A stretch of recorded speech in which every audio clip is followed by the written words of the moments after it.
Hello everyone, আসসালামু আলাইকুম।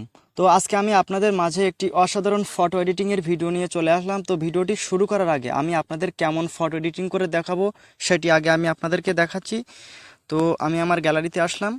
এখানে দেখতে পাচ্ছেন এই ফটোটা কিন্তু আমি এক ক্লিকে এমনভাবে এডিটিং করছি। আগে আমার ফটোটা এমন ছিল, আমি এক ক্লিকে এর ব্যাকগ্রাউন্ড কিন্তু নিখুঁতভাবে দেখতে পাচ্ছেন আপনারা, আমি কিন্তু পরিবর্তন করেছি এক ক্লিকে। এটা কিন্তু আমি এক ক্লিকে করছি। আপনারাও চাইলে কিন্তু এক ক্লিকে আপনার যে কোনো ফটোর ব্যাকগ্রাউন্ড আপনার পছন্দ মতো ব্যাকগ্রাউন্ড অ্যাড করে নিতে পারেন ফটোয়।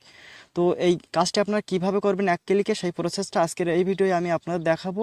সুতরাং ভিডিওটি আপনারা একটা মুহূর্তের জন্য স্কিপ না করে কন্টিনিউ করবেন। আর এমন ফটো এডিটিং এবং অ্যান্ড্রয়েড ফোনের বিভিন্ন টিপস অ্যান্ড ট্রিক্স সম্পর্কিত ভিডিওগুলো পেতে অবশ্যই আপনারা চ্যানেলটি আপনারা প্রথমে আপনাদের ফোন থেকে যে কোনো একটা ব্রাউজার ওপেন করে নেবেন। তো আমি ক্রোম ব্রাউজারটি ওপেন করলাম। ওপেন করার পর সার্চ বক্সে আপনারা লিখবেন অ্যাডোবি ফায়ারফ্লাই, লিখে আপনারা এখানে সার্চ করবেন। সার্চ করার পর প্রথম যে লিঙ্কটা আসবে এই লিঙ্কের উপরে আপনারা একটা ক্লিক করবেন। ক্লিক করার পর আপনাদের সামনে কিন্তু এমন একটা ইন্টারফেস চলে আসবে। সো স্ক্রল করে একটু নিচের দিকে আসবেন আপনারা। তো এখানে একটা লেখা আপনারা দেখতে পাচ্ছেন, ক্রিয়েট উইথ ফায়ারফ্লাই লেখা আছে, আপনারা এখানে একটা ক্লিক করে দিবেন। ক্লিক করার পর আপনারা এখানে দেখতে পাচ্ছেন আপলোড ইমেজ লেখা আছে। তো আপনি যে ফটোটা এডিটিং করবেন সেটি আপনাকে নিতে হবে। তো এই আপলোড ইমেজের উপরে ক্লিক করে দিলে এটি অটোমেটিক আপনার গ্যালারিতে নিয়ে আসবে। তো আপনার গ্যালারি থেকে আপনি যে ফটো এডিটিং করবেন সেটি আপনারা এখান থেকে নিয়ে নেবেন। আর সব ফটোগুলো এখান থেকে আপনি যে ফটোটা নিচ্ছেন সে ফটোটা যদি এর ভেতরে না থাকে সেক্ষেত্রে আপনারা কি করবেন, এখান থেকে ব্রাউজ লেখা আছে, এই ব্রাউজ লেখা এখানে একটা ক্লিক করে দিবেন। ক্লিক করে দেওয়ার পর এখানে দেখতে পাচ্ছেন যে অ্যালবাম লেখা আছে। তো অ্যালবামের উপরে ক্লিক করে দিলে আপনার গ্যালারিতে নিয়ে আসবে। তাছাড়াও এখানেও আপনার ফটোটা থাকতে পারে। তো আমি এখান থেকে আমার ফটোটা আমি নিয়ে নিচ্ছি, এখান থেকে ফটোটা আমি নিয়ে নিচ্ছি।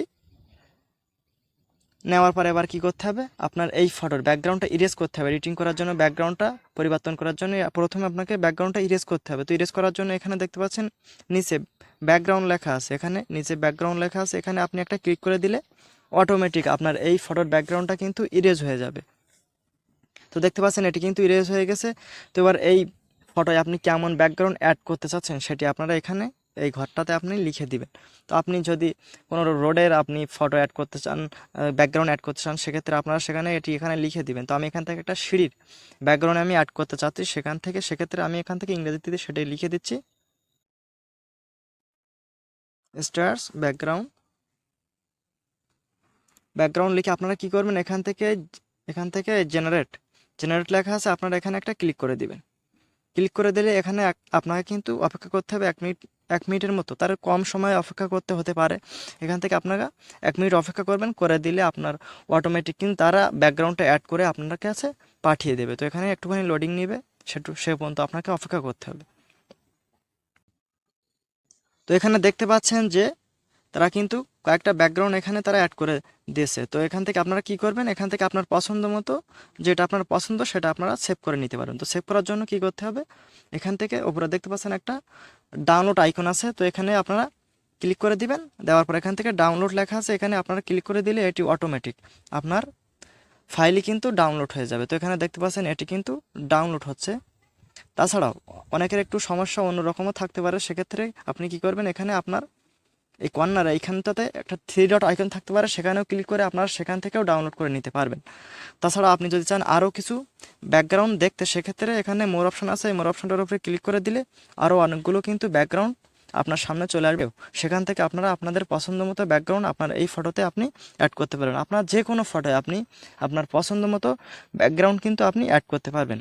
তো এবার আপনি যদি চান যে এই ফটোটা আরও ভালোভাবে কালার গ্রেডিং, ফেস স্মুথ এবং ক্লিন করতে চান, সেক্ষেত্রে আপনাকে কিন্তু লাইটরুম অ্যাপসের প্রয়োজন হবে। তো সেগুলো দেখাতে গেলে এই ভিডিওটি আরও অনেক বড় হয়ে যাবে। সেক্ষেত্রে আমি আমার চ্যানেলে আগেও কিন্তু অনেকগুলো ফেস স্মুথ, ফেস ক্লিন কীভাবে করতে হয়, অনেকগুলো লাইটরুম অ্যাপস নিয়ে ভিডিও আমার চ্যানেলে আছে। সেখান থেকে আমি 2-1টা ভিডিও আমি এই ভিডিও ডিসক্রিপশন বক্সে দিয়ে রাখবো, আপনারা চাইলে সেখান থেকে দেখে কিভাবে সে কাজগুলো কোথায় দেখে নিতে পারেন। তাছাড়াও এই ফটোর যদি এখানে আপনারা কিন্তু একটা ওয়াটারমার্ক চলে আসবে, এই অ্যাডোবি ফায়ারফ্লাইয়ের একটা ওয়াটারমার্ক চলে আসবে। আপনারা সেটা কি করবেন, প্লে স্টোর থেকে স্ন্যাপসিড একটা অ্যাপ আছে, সেটা আপনারা ডাউনলোড করে হিলিং অপশানটার মাধ্যমে আপনারা সেটি রিমুভ করে নিতে পারবেন। তেমনভাবে কিন্তু খুব সহজে আপনারা আপনাদের যে কোনো ফটোর ব্যাকগ্রাউন্ড এমনভাবে এক ক্লিকে পরিবর্তন করতে পারবেন। তো আশা করি আমি আপনাদেরকে বোঝাতে পেরেছি। তো ভিডিওটি যদি আপনাদের একটু উপকার এসে থাকে অবশ্যই ভিডিওতে একটা লাইক দিবেন, আর ভিডিওটি কেমন আছে সেটি কমেন্টে জানাবেন। তো সবাই ভালো থাকেন, আসসালামু আলাইকুম।